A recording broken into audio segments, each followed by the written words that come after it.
Hey, well, welcome everyone. It's wonderful to see familiar faces and new faces as well, new names. This is a series that we just initiated a couple months ago. And for those of you who were able to attend, Jillian Webster from Australia did a really wonderful job comparing crankies and Kamishibai. And she shared a Kamishibai that I'm hoping she'll continue to share with us because it was a work in progress to make that comparison. So since I was next in the lineup for this series, comparing Kamishibai and picture books, I felt like she was a hard act to follow. I'm going to do my best. But this is a topic that's very close to my heart and something I've been thinking about for a long time. I don't know if some of you have seen my second book, Performing Kamishibai, An Emerging New Literacy for a Global Audience. I actually explore this topic a lot, not just with picture books, but movies, different kinds of media, and think about what it takes to what I call transmediate something, take a story from, say, a movie, to make it into a Kamishibai, to make that into a picture book. What changes, what is distinctive about those different media and the storytelling format, and how we engage with these different media differently as viewers, readers, participants. So that's a topic that has long interested me. And as some of you may know who have looked at this book, Kamishibai Classroom, it was really important to me when I started out to make the distinction between picture books and Kamishibai, because I felt like my audience or the workshop participants who were non-Japanese were more familiar with picture books and really needed to understand that difference in order to understand what Kamishibai was. But what I've realized more recently is that this is as big a topic, maybe even more important discussion in Japan because of the history of Kamishibai and how in recent years it has become more and more lumped together with picture books in that culture as well. And I'll give you a kind of interesting example I came across recently of that. I don't know how many of you were able to join us for Nagano Hideko's presentation. And I'm going to put the link to that because that is archived in the chat. Nagano Hideko is a famous picture book artist and Kamishibai artist in Japan. And she presented for us, I believe, last year. And actually, the topic wasn't Kamishibai and picture books at all, but that ended up being an important part of the discussion. So I'm putting the links to that in the chat. So I recently was reading about an event she took part in. And after her talk, and really about how distinctive Kamishibai is and the distinctive history of Kamishibai, someone in the audience, and this was a Japanese audience, said, "Oh, I'm just really surprised that you're saying Kamishibai and picture books are different. I thought that a Kamishibai was just an unbound picture book." So then Nagano Hideko went into her whole spiel about how Kamishibai and picture books are very different. But that tells you how even in Japan there's a lot of confusion about these two media. And I think as I go into the history of picture books and Kamishibai in Japan, you'll begin to understand how that came about. So I wanted to give you that link so you can get her perspective as well. And I do have a PowerPoint to share with you to talk a little bit about the history. Now, I wanted also to mention that one of the ways Nagano Hideko said that she really learned about the distinction was through adapting a picture book into a Kamishibai. So I hope you can all see this, and that's one of the best ways to learn about the differences. So for today, that's what I've actually done. I've taken a Kamishibai I created and made a dummy picture book of it so that we could look at the sort of journey from Kamishibai to picture book and what that involves. I wanted to show you just quickly, here it is. that I do actually have some experience also with creating picture books. This is a picture book that came out last year that I created with my sister. She's married to a Balinese man, and her research is in Bali. So this story is set in Bali, and it's her text about the very complicated rituals of cremation in Bali, very detailed, and I had to do a lot of research. It was very interesting, but this certainly gave me a very strong sense that picture books and Kamishibai are very different medium, and this isn't really a story that I would adapt to a Kamishibai. But my first introduction, so the differences between Kamishibai and picture books was with Futamata Eigoro, who's really a brilliant illustrator of both. I was very lucky to get to work with him, and it was really thanks to Donna Tamaki, who's here, and Margaret Eisenstadt of Kamishibai for Kids, who introduced me to him. And I got to work with him quite closely for a period of time. And he was the one who really showed me through his work the difference between Kamishibai and picture books. Here I am showing you two different illustrations by him. On the left, we have the second card in a well-known story he did called The Old Man and the Fox. And on the right-hand side, you have a picture book. It's actually the cover of a picture book that's also a folktale about foxes called Shichido Kitsune, or the 7 times fox.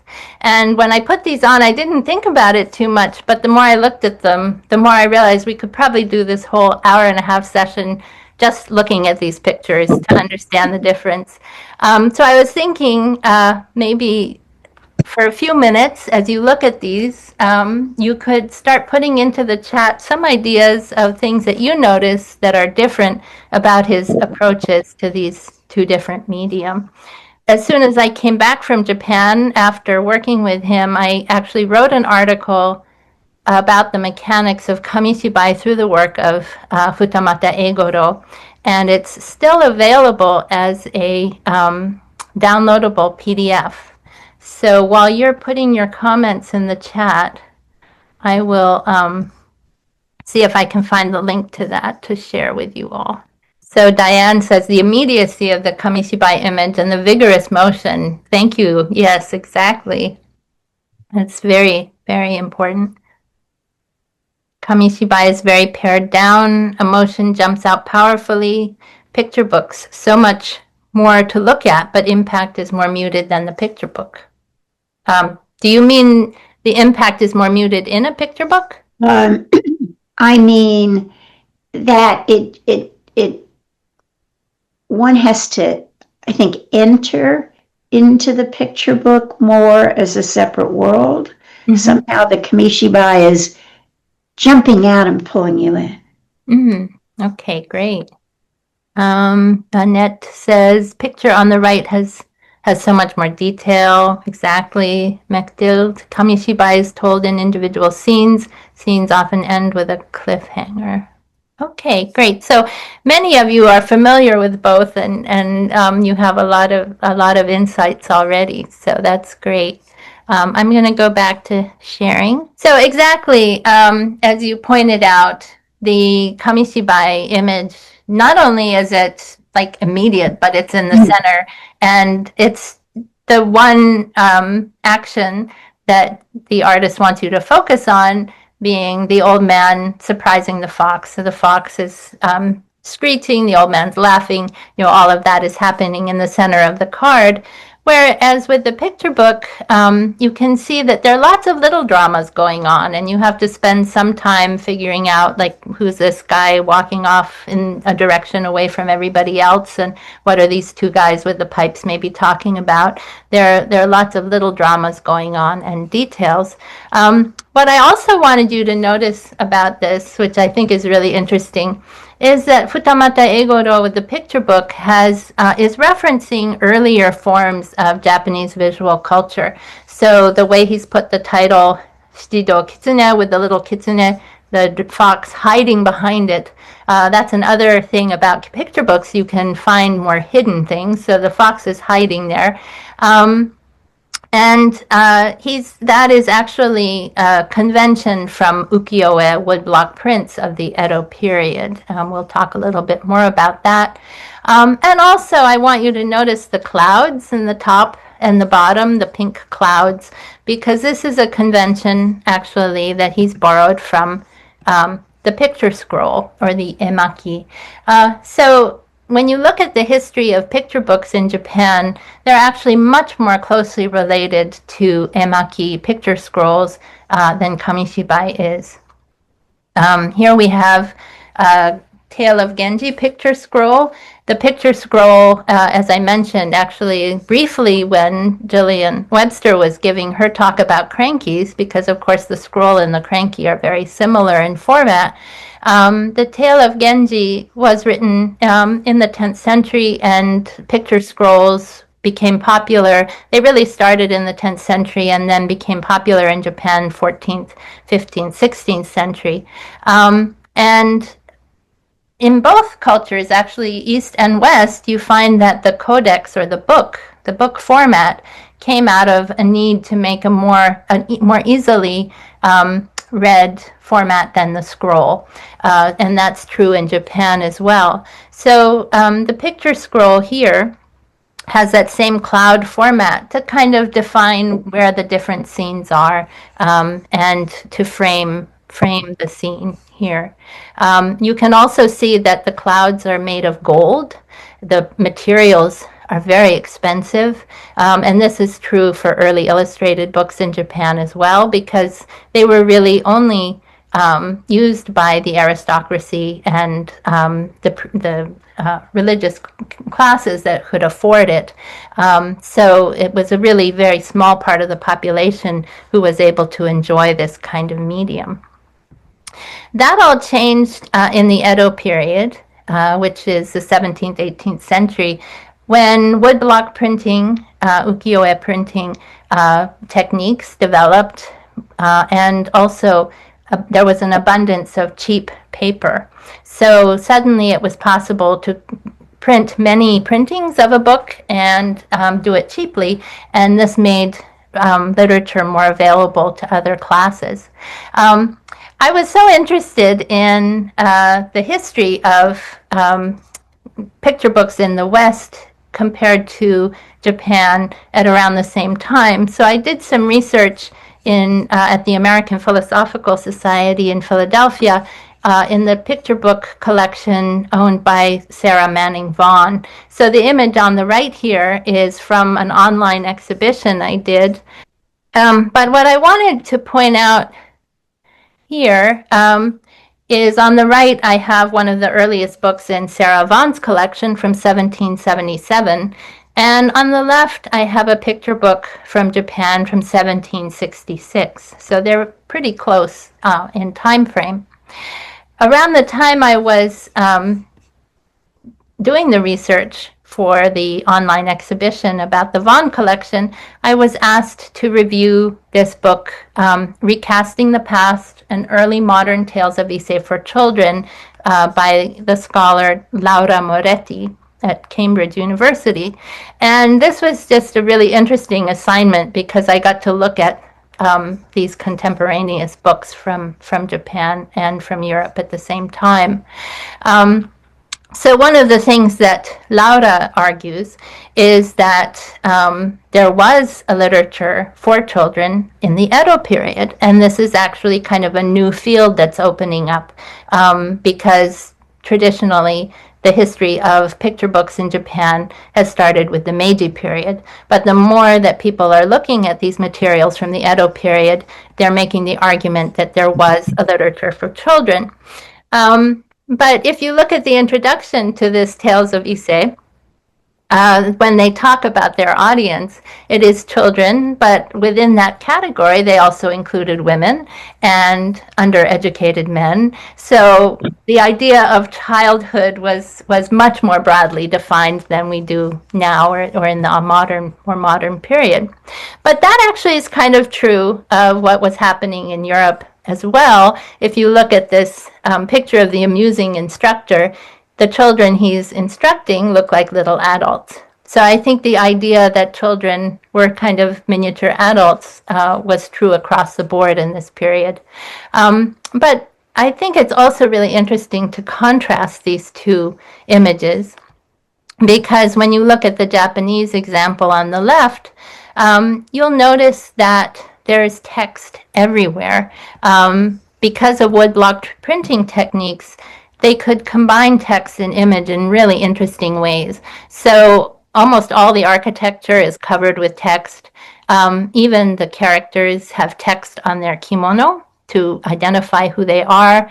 There's larger text around them, which is their thoughts and conversation, sound effects. So there's just a lot of interesting sort of synergy between text and image in this period in Japanese illustrated books.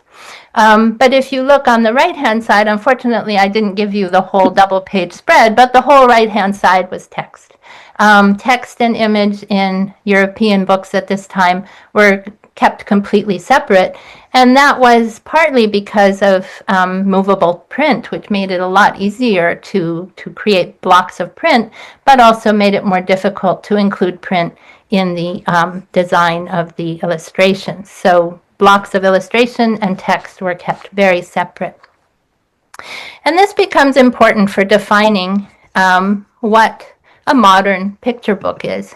So whether you look at, in the West, when you look at the history of the modern picture book, usually it's dated to the emergence of Randolph Caldecott with his diverting history of John Gilpin. What was different about Randolph Caldecott was that he had these dramatic images combined with text that worked together with the images to make meaning.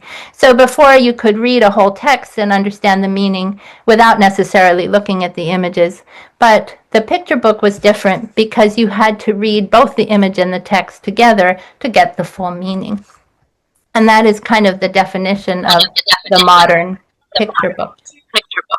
Okay. Can someone mute? I think I might be.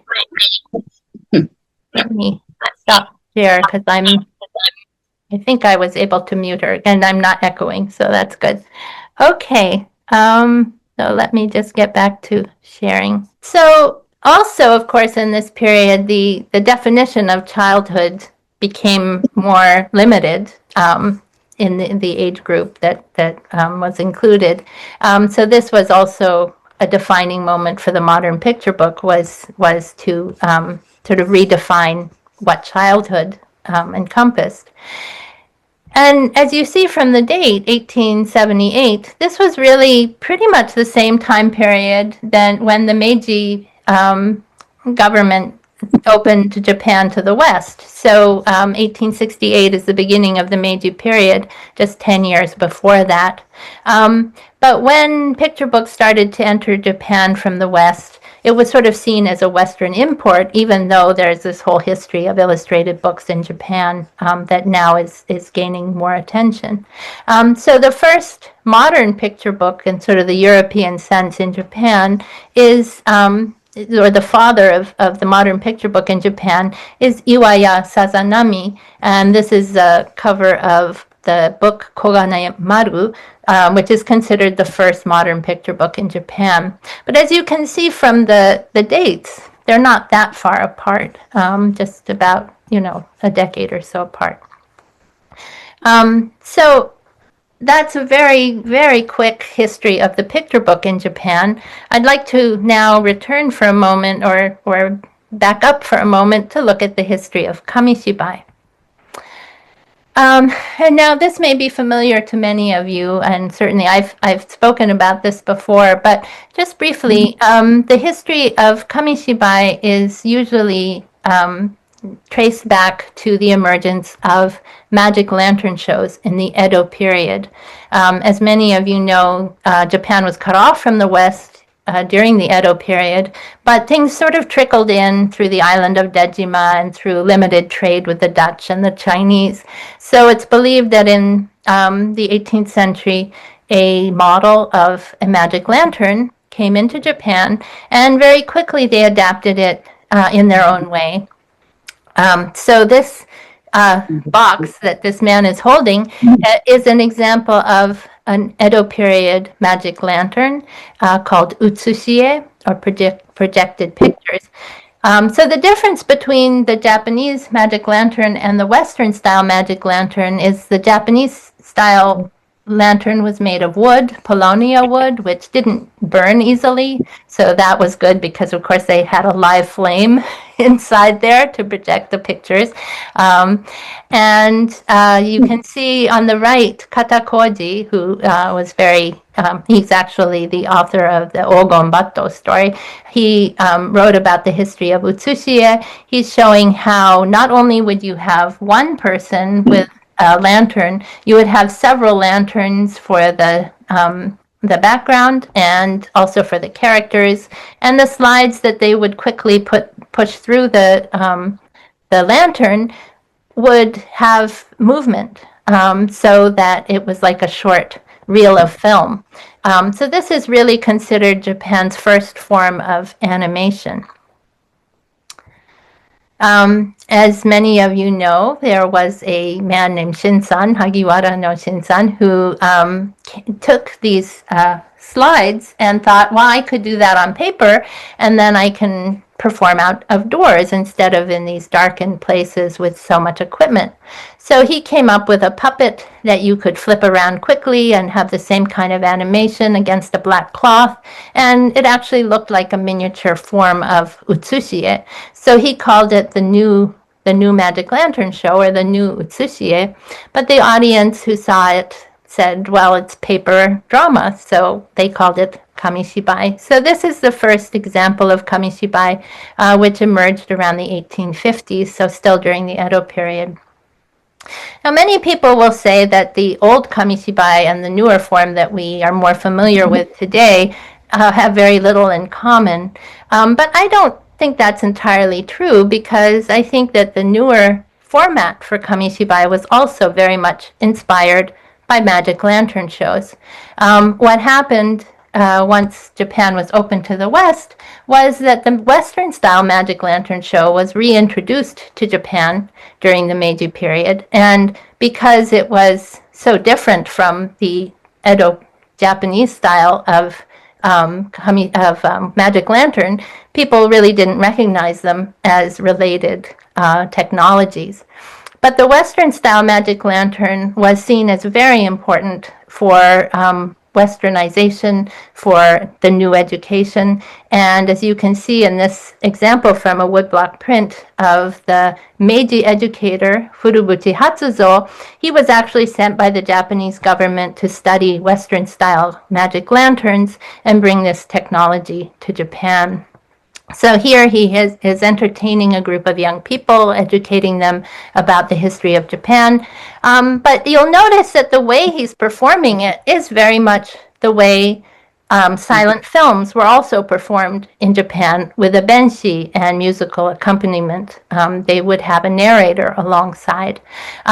So I've made note here, silent film and Western-style magic lantern shows were introduced to Japan at roughly the same time. Silent film was sometimes referred to as moving shadow pictures or moving magic lantern pictures. So the two media, early cinema, were seen as related. And from this image, you can see that they were performed in the same way. Now, what is not so well known is that once Kamishibai became very important for propaganda purposes during World War II, it continued to be connected to the magic lantern. So in the 1930s, when more and more Kamishibai were being published for propaganda purposes. This was at the same time that educational magic lantern slides were important. And they actually kind of melded together during the war because 70% of war propaganda Kamishibai were for adults. These adult groups, like the troops, were much bigger audiences, so they actually needed to project the Kamishibai cards onto larger screens often. And here we have some examples from the Coats and Children's Library that I found of Kamishibai lantern slides. They're called Kamishibai Gento, and this one is titled The War for Greater East Asia. I didn't put all of them in the picture here, but they actually go up to slide 12, which was also the length of the typical published Kamishibai. So during the war, Kamishibai and magic lanterns continued to be mixed as media. So much so that in 1951, after the war, Saki Akio, who was very involved with the propaganda Kamishibai and later became involved in audiovisual education, he wrote, "Many people think Kamishibai and magic lantern are the same, but they should be treated as different media." And here, this is what he wrote as a kind of Venn diagram of how they were different. So he argued that Kamishibai was better for movement and narrative, more stylized and figurative, more suited to small, intimate audiences.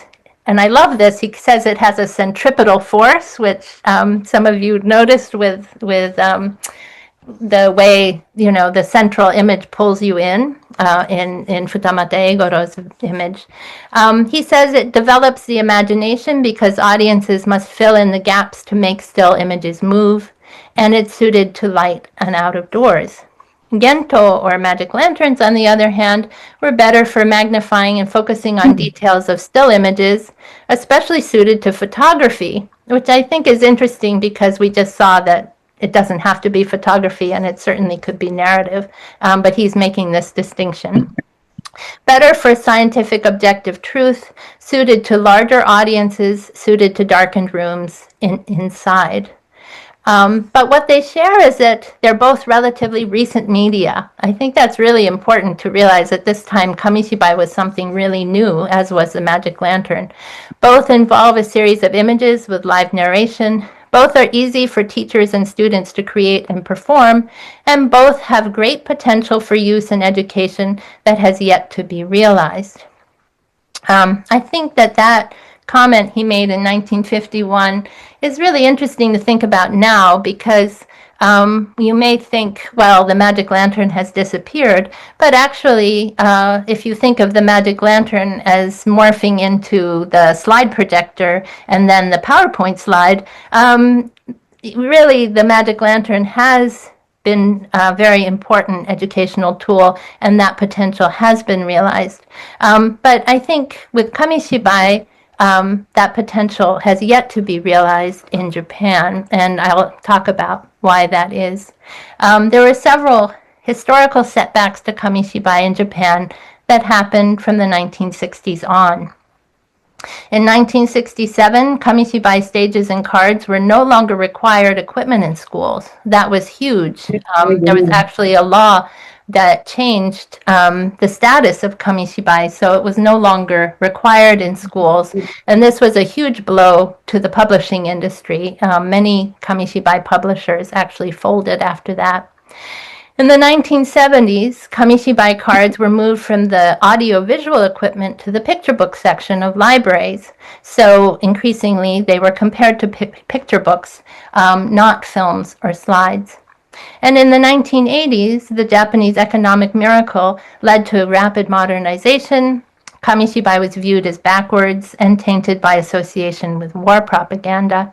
And even in interviews that I did as late as 2000, people were talking about Kamishibai as inferior to picture books. In the 1970s and 80s, you had the rise of the bunko, or private library movement in Japan. And this was prompted by fears about lower literacy rates, addiction to video games, and also changes in the curriculum away from literature. So parents and volunteers were using picture books and Kamishibai to try to offset what was happening in the schools and in the culture. But this also put Kamishibai and picture books increasingly together. So in the 1990s up to now, I think it's fair to say that Kamishibai is increasingly considered a simple medium for the very young in Japan.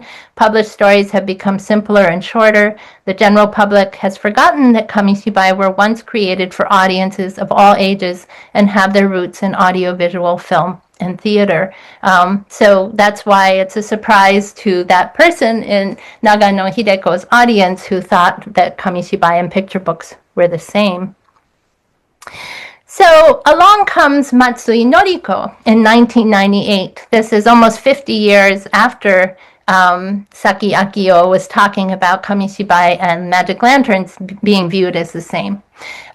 So now she feels like she has to make a similar move with picture books and Kamishibai. How are they different? And what is distinctive about them. And she writes about this in her book. It's a very interesting book, Kamishibai, The Joy of Kyokan. This is actually the basis of the International Kamishibai Association of Japan's method of performing Kamishibai was developed by Matsui Noriko. And I think this concept of Kyokan has actually become kind of a universally used word. So I think it might be of interest to people to know where it comes from. So Matsui Noriko was initially a picture book artist, and she didn't know anything about Kamishibai. This actually is true of Futamata Eigoro as well. They both came from upper class good families and weren't exposed to Kamishibai on the streets. So she really first saw Kamishibai as an adult. She was introduced to it by an editor at Doshinsha and immediately got very excited about the format and started to explore it and understand how it was different from her picture book art. So this book is really her exploration of that. And in this picture, her character is very quintessentially Matsui Noriko's type of illustration, but the son is holding up picture books on one square, Kamishibai on the other square, and she's holding them up equally. And that's important because what Matsui Noriko is trying to say here is Kamishibai is just as important as picture books, it's just different, and this is why they're both important. She in fact says, and this I've heard quoted often in Japan, picture books and Kamishibai are like the two wheels of a cart. You need both of them to pull the cart, in other words. So I thought I'd take a moment to look at what she says here in detail.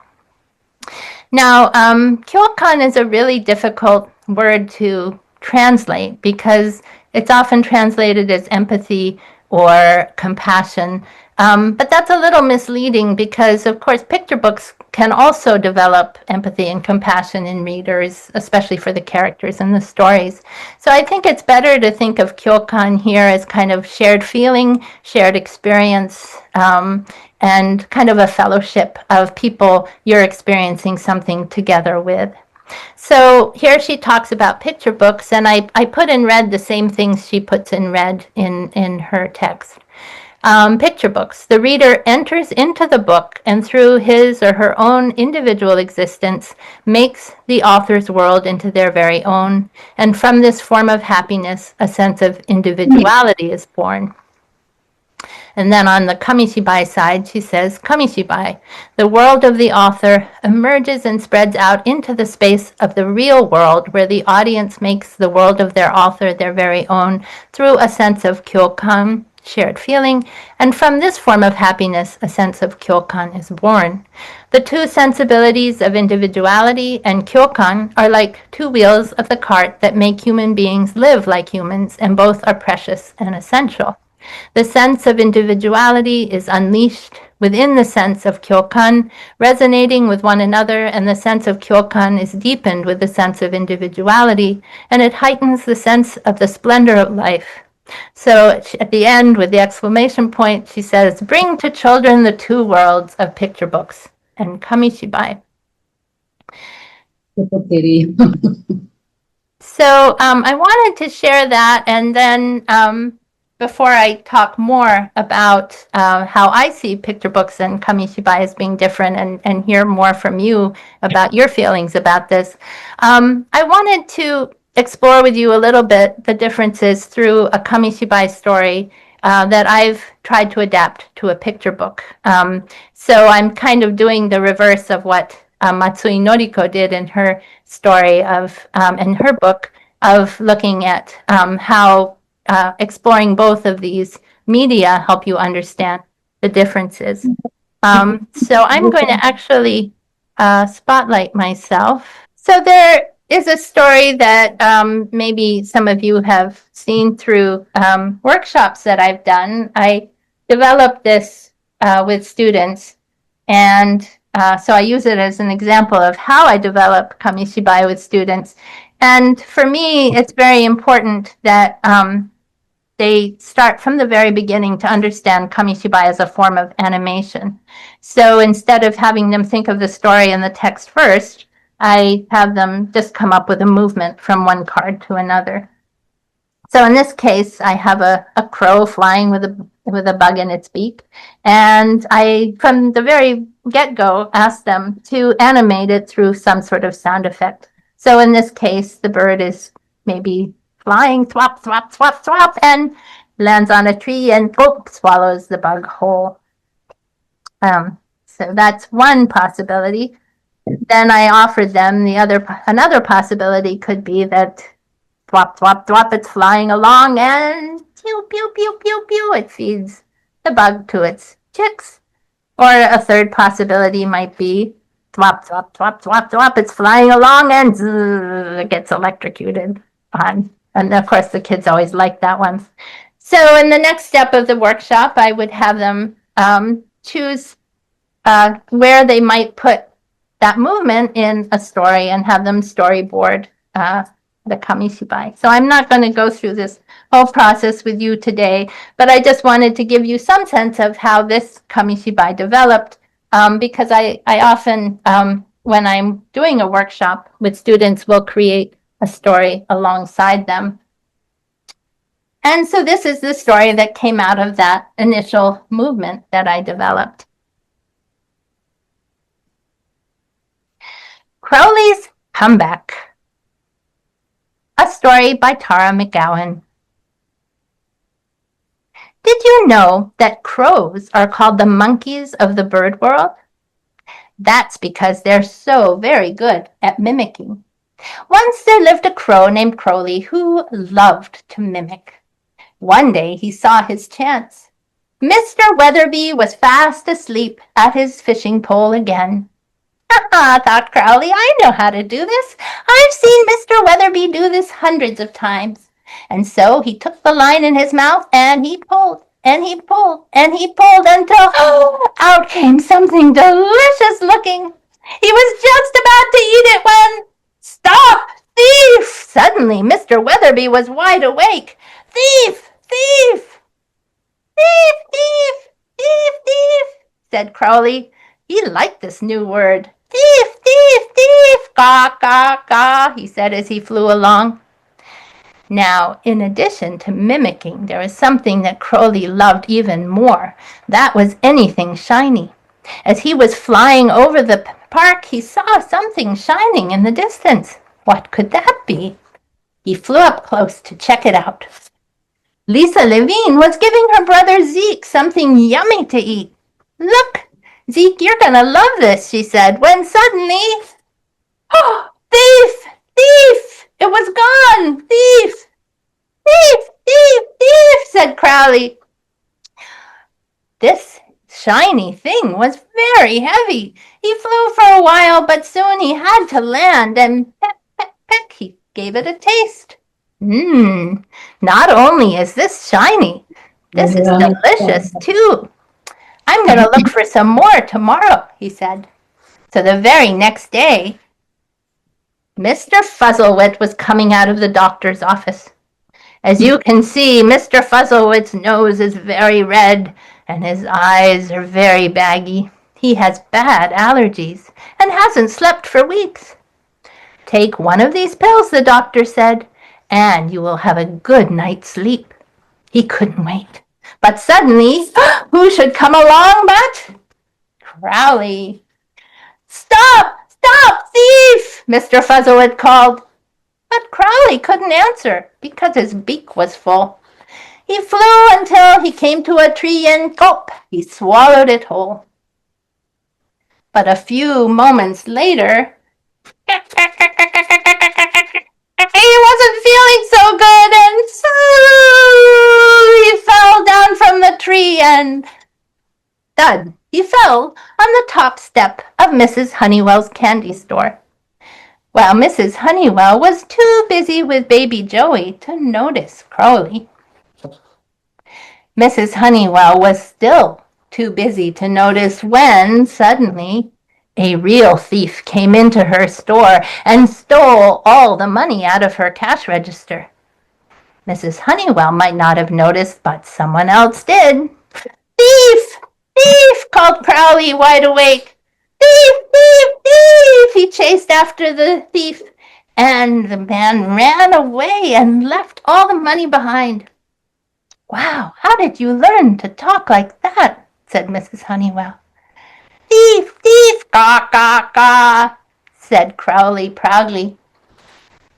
Mrs. Honeywell gave Crowley something very shiny and delicious to eat as a reward, and asked him to stay as her guard bird. "Caw, caw, caw," said baby Joey. "This little human speaks my language," said Crowley, and so he decided to stay. Oshimai. Okay, so that is a Kamishibai story that I created with students. And one of the things that they told me, which I thought was really interesting, I should show you the last card. I was working with third graders, and I had written candy store like that. And one of my students said, "It wouldn't look like that because if they're inside the store, candy store would be written backwards." And I thought, wow, that's brilliant.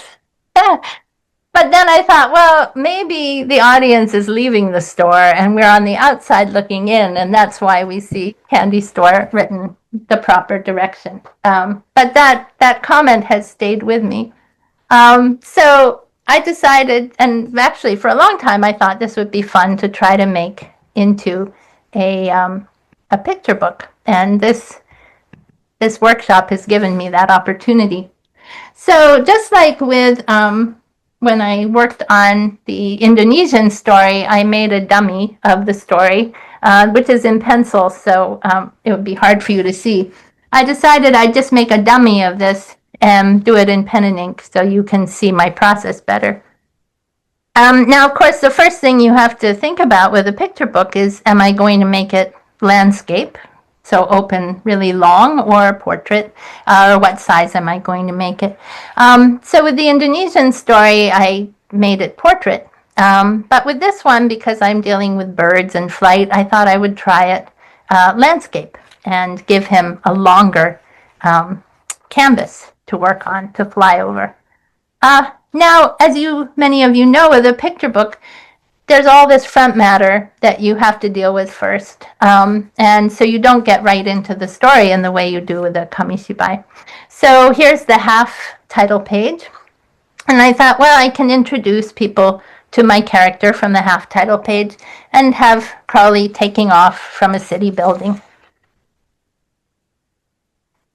And then I thought, wow, this gives me an opportunity to do something I would never do with Kamishibai, and that is an establishing shot. I could even have a map. So with the full title page, I thought I'll have Crowley flying through the landscape. I can have all the different places that show up in the story. I can have the river here, the city park, the candy store, the doctor's office, and people can spend some time studying the map before we even get into the story.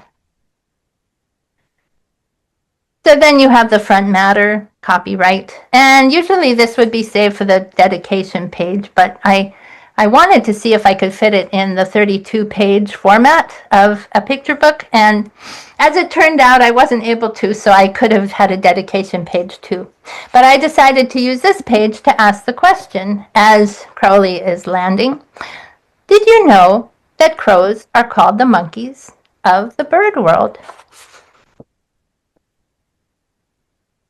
That is because they're very good at mimicking. So now I've had him land on a tree and he can look out with a bird's eye view over the river.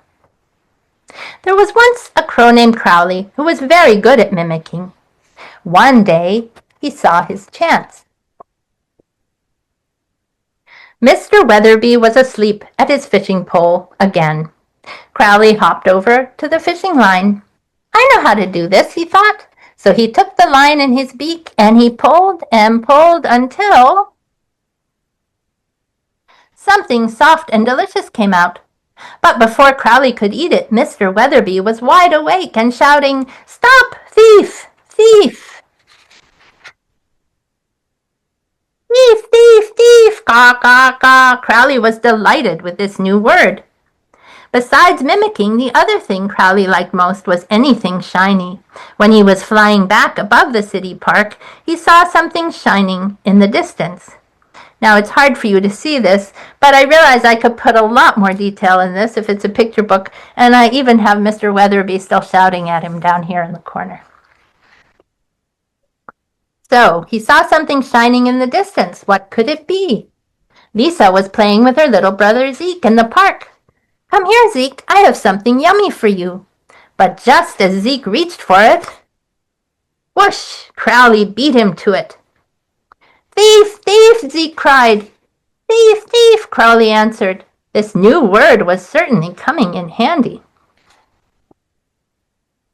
"Thief, thief! Caw, caw, caw!" Crowley called as he flew over the trees. But the shiny thing was so heavy. He landed on the ground and pecked at it here and there. Not only was it shiny, but it was sweet and delicious too. "I'm going to look for more of this tomorrow," he thought to himself. The next day, Mr. Fuzzlewit was on his way out of the doctor's office. Mr. Fuzzlewit has big bags under his eyes and a bright red nose. Mr. Fuzzlewit has bad allergies and hasn't slept for weeks. "Take this pill," the doctor had told him, "and you will sleep through the night." Mr. Fuzzlewit couldn't wait. But just then, whoosh! Crowley grabbed the pill in his beak. "Wait, thief, thief!" Mr. Fuzzlewit yelled. But Crowley couldn't answer him because his beak was full. He flew up into a tree and gulp, he swallowed it whole. A few minutes later, he wasn't feeling so well. Caw, caw, caw, caw! He fell upside down and down and down. So here I used a montage technique instead of the movable card. Until he landed on the top step of Mrs. Honeywell's candy store. Mrs. Honeywell was too busy with baby Joey to notice Crowley. Mrs. Honeywell was still didn't notice when 3 days later a real thief snuck into her candy store and stole all the money from her cash register. Mrs. Honeywell may not have noticed, but somebody else did. Now, interestingly, I had Mrs. Honeywell over there, but then she was too close to the thief, so I moved the text in between them. "Thief, thief!" squawked Crowley, suddenly wide awake. "Thief, thief, thief!" Caw, caw, caw. The thief was so surprised that he dropped all the cash and ran away. "Wow, how did you learn to speak like that?" Mrs. Honeywell said in amazement. "Caw, caw, caw," said Crowley. Mrs. Honeywell gave Crowley something very shiny and delicious as a reward and asked him to stay as her guard bird. "Caw, caw, caw," said baby Joey. "Hey, this little human speaks my language," thought Crowley, and he decided to stay. You'll notice I have the candy store written backwards here because they're inside. Then I go to the outside. If you walk by Mrs. Honeywell's candy store, you might see Crowley and baby Joey talking in the storefront window. And then I thought, since I had sort of zoomed out I would keep zooming out and maybe end with a scene where you can see the candy store and be reminded where all these things are at the end. And since I had extra space in the picture book, I thought I could add a whole section on crow facts, which actually is what inspired this story because I saw a documentary about crows. So all the things that Crowley does in this story actually are things that crows can do. So I am going to remove my spotlight for a moment. And I thought maybe we could take a moment before I sort of conclude my PowerPoint to talk a little bit about your experience seeing both of those just now. And you can raise your hand so I can see who wants to make a comment, or also write in the chat if you wish. While you're thinking about things, one of the things I should mention that I found interesting about this process, first of all, there's sort of no limit to how much detail you can start thinking about putting into this, and I didn't have that much time, so it's rather sparse.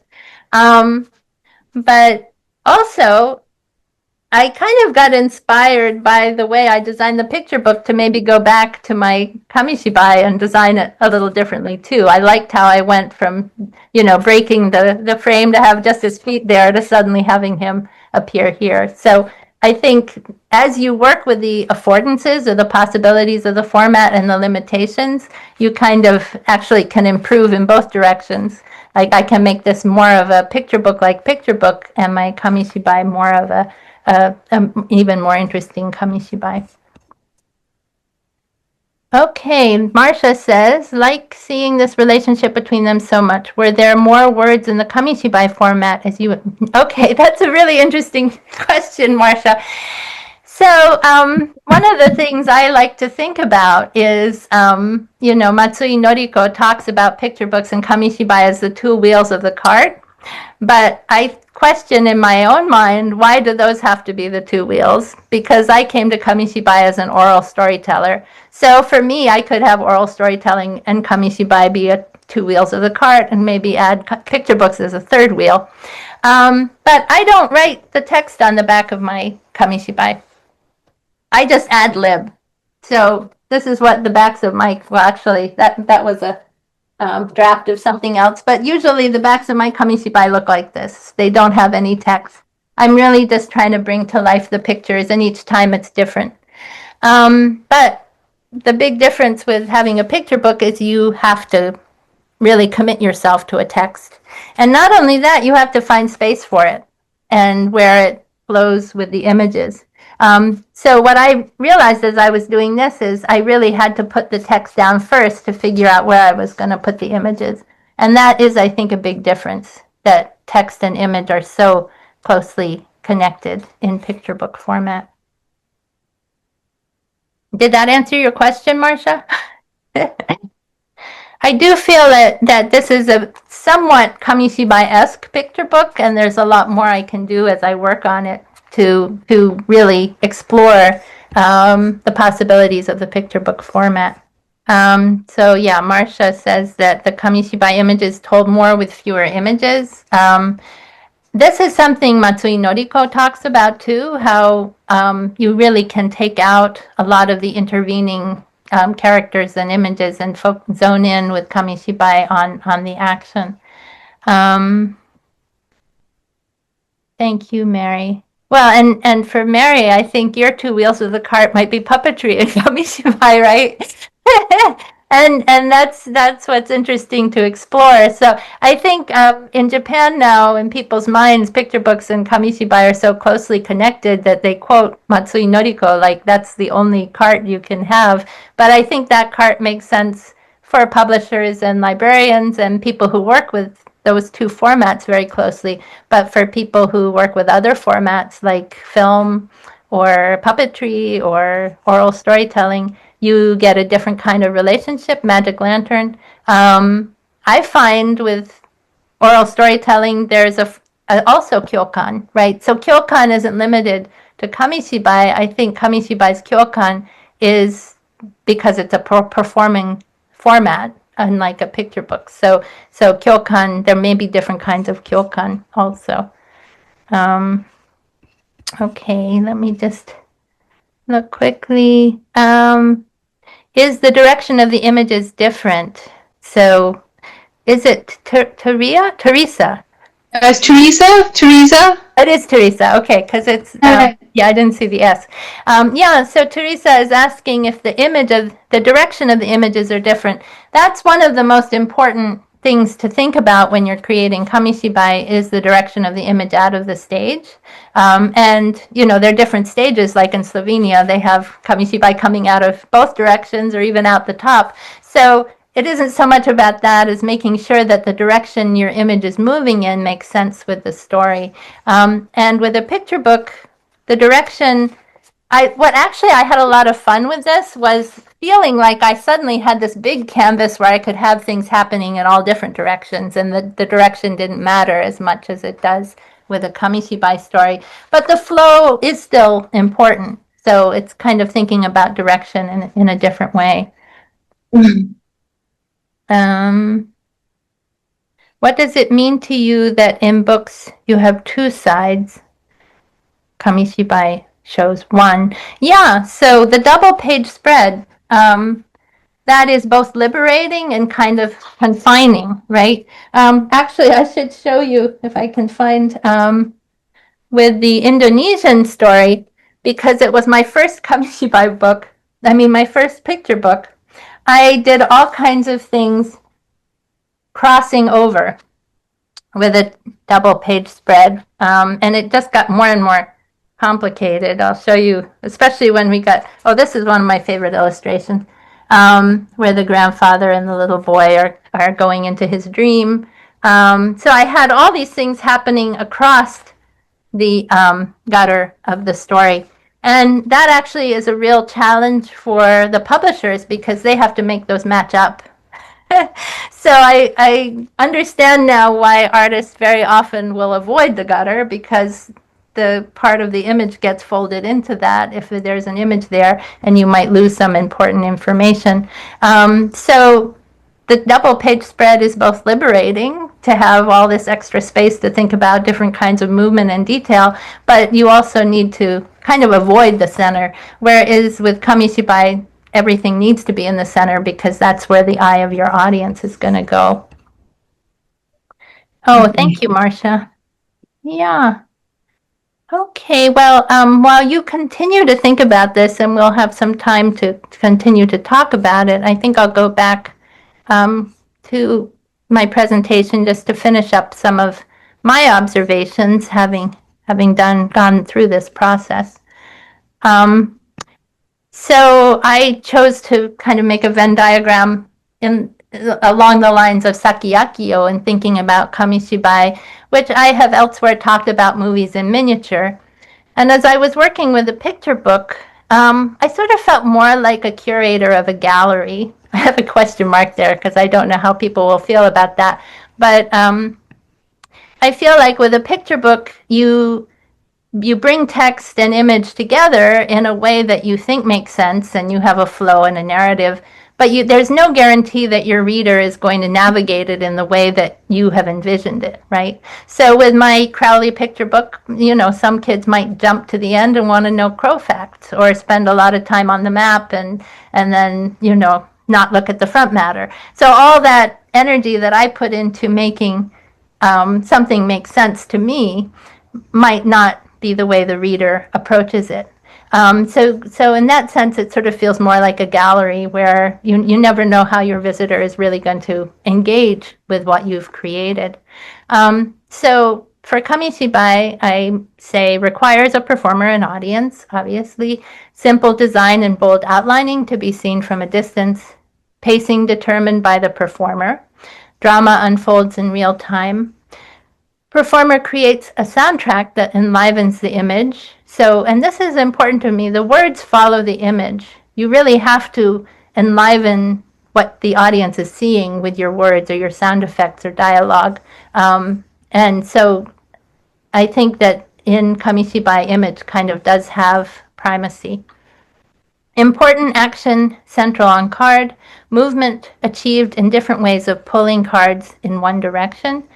develops the imagination because audience must fill in gaps to make still images move. I use that from Sakiyakio because I think that's very true, and I like that point. With picture books, they're designed to be enjoyed by an individual reader, although obviously more people can enjoy them. Refined and detailed illustrations for close viewing, pacing determined by the reader, synergy created between text and images, so images must make room for the text, which gives a different relationship between image and text than Kamishibai. Important visual information is designed to avoid the gutter. Movements possible in multiple directions across double page spreads. Movement can happen in the turning of the page rather than pulling it out of the stage. And it develops the imagination because audience must fill in the gaps from one page to the next. And in fact, with picture book research, there's a lot written about the page turn and the gap that a reader has to fill in. What they share is that both are multimodal media. They both involve a series of images with words. Both are easy for teachers and students to create and perform. I stole that from Sakiyakio about magic lanterns. And both have great potential for use in education. I think that's true as well. But I also wanted to go back to, I had one more, here we go. Go back to Futamata Eigoro's images that I introduced the whole talk with, because I think Sakiyakio's use of this idea of centripetal force is really interesting with Kamishibai. I think it does pull you in, as I think Elizabeth said, and Matsui Noriko talks about it as coming out of the stage. I really feel that it pulls you in more than that it comes out. Like with an oral storytelling performance, I feel like the story really goes out into the world of the listener. But with Kamishibai, because it's a miniature world and the stage that's framed, the audience is more pulled into that world, and that's what makes it such an amazing media for concentration, for focus, which makes sense when you think about the street performance artists on the street with so much else going on. To really get the children to focus, they are kind of pulled into this world. So there is a centripetal force that I feel with Kamishibai that's different. I also feel it's more visceral and exciting immediate emotions, whereas with a picture book, it's more dispersive or scattered force. It's more logical in the sense that it invites you to investigate or figure things out. And again, in the same move that Matsui Noriko makes, I would say that both of these are really important, that neither is lesser than the other. So it is important to invite children and audiences to engage in these ways with both kinds of media. Okay, so I'm going to stop share, and we have some minutes now. It's only 2:10, so if people want to join in with your experiences with these different formats, probably some of you are more experienced than I am with picture books, so please weigh in with some of your experiences as well. Rachana says, I think that with a skilled narrator or storyteller, you become a very important part or like a character of the story. Hence, maybe fewer or less visually descriptive imagery may not be an impediment to the story. I have struggled with that reading picture books, which didn't support me with imagery. Okay. Rachana, do you want to talk a little bit more about that?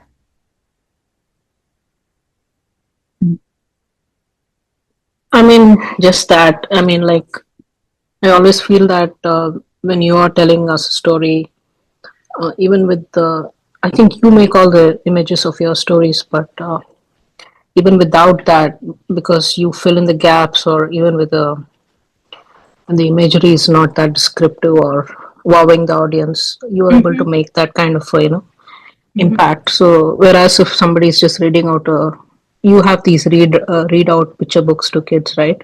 I've seen some where it's just reading out and you show the pictures, and if it doesn't make that much of an impact on me, I don't know about the kids, but I think it makes a lot of difference. I think that way a Kamishibai performance would, the same pictures makes more of an impact with me than Mm-hmm. somebody reading out the picture book.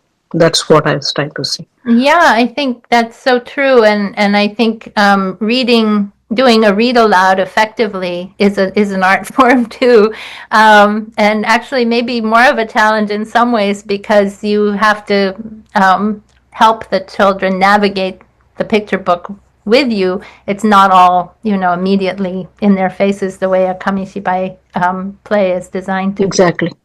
And Diane says, is the artwork more demanding for one or the other? That's a really interesting question, Diane, because I've interviewed different artists in Japan. Most of the Kamishibai, well, I can't say that. The published Kamishibai artists I've interviewed, most of them make both formats.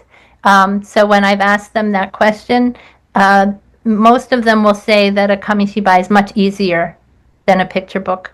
And I think there again, that's like a put down to Kamishibai in some people's minds. But if you think of them as different formats, it makes sense that it's easier with the Kamishibai in the sense that you don't have to think about all that detail. You don't have to hide images here and there and make your reader figure it out. You want them to know immediately what's going on because they only have a few minutes to look at the slide.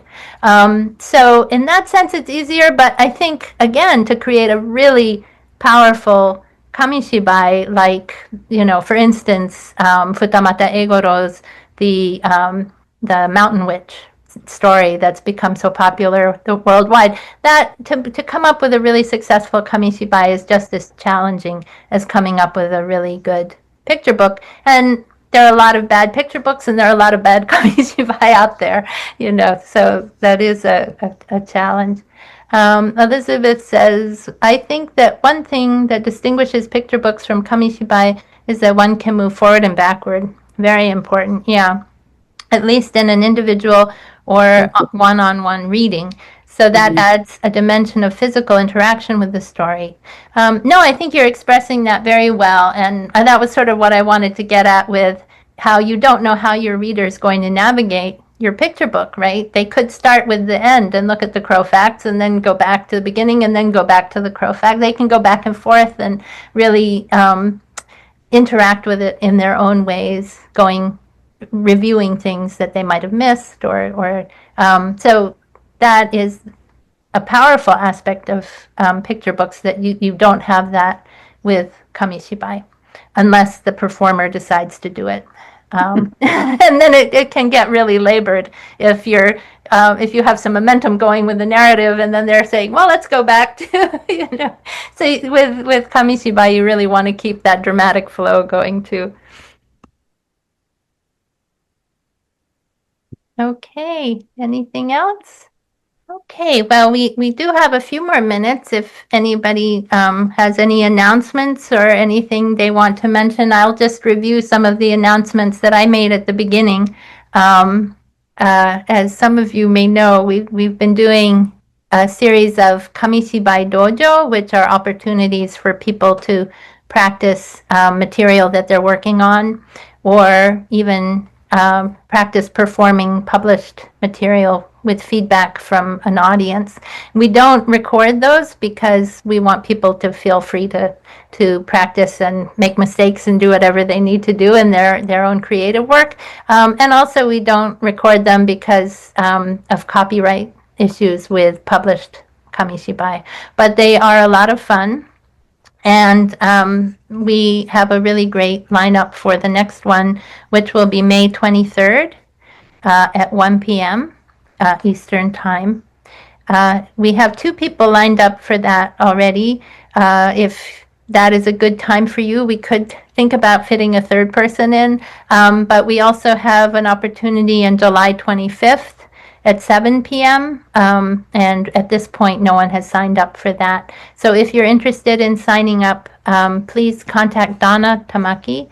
And Donna, maybe you could put your email in the chat for people. Oh, thank you. I'm just looking at people's chat messages now. Okay, great. So you're sharing with each other some of the work you've done. Yeah. Thank you for all of your insights. Thank you. And Donna just put her email in the chat. We'll be doing another in this series, comparing Kamishibai to other multimodal media, in June 20th. Dr. Jesse Gaynor, who is a professor at Texas State University and a specialist on cartoneras, is going to be working with me to compare Kamishibai and what's involved with cartoneras. And because that's completely new to me, I'm going to be learning along with everybody else. But I'm very excited about that. And he hosted our Kamishibai guests last year for our live event. We went to Texas, so he has a good understanding of Kamishibai as well. And then after that, I believe Mary Sharp, who is with us, is going to be doing an event for us in August, which I'm very excited about as well. So much to look forward to. And thank you so much for your input and interest. Thank you. Okay, great. Well, if there's nothing else, I know it's a Saturday and you have other things to go to, but thank you so much for joining us. And I hope to see you next month, if not before. Bye, everyone. Thank you.